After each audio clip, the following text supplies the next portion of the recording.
విజయవాడ వరద నీటి తగ్గుముఖం పట్టింది.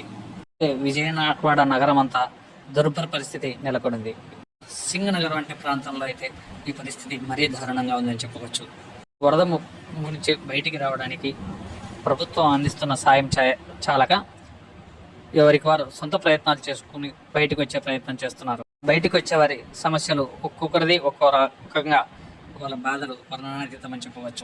తమ సహాయక చర్యల అధికారులు ఆమడు దూరంలో ఉంటూ తమకు ఏమాత్రం భరోసానివ్వలేదని కొంతమంది బాధితులు ఆవేదన వ్యక్తం చేస్తున్నటువంటి పరిస్థితి సింగనగర్ ప్రాంతాల్లో కనిపిస్తోంది.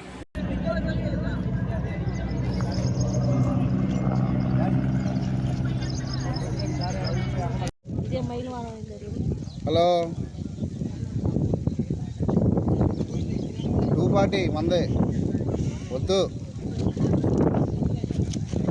హలో, 240 వోల్టేజ్ మందే, 240. ఇక్కడ సిగ్నల్ లేదు.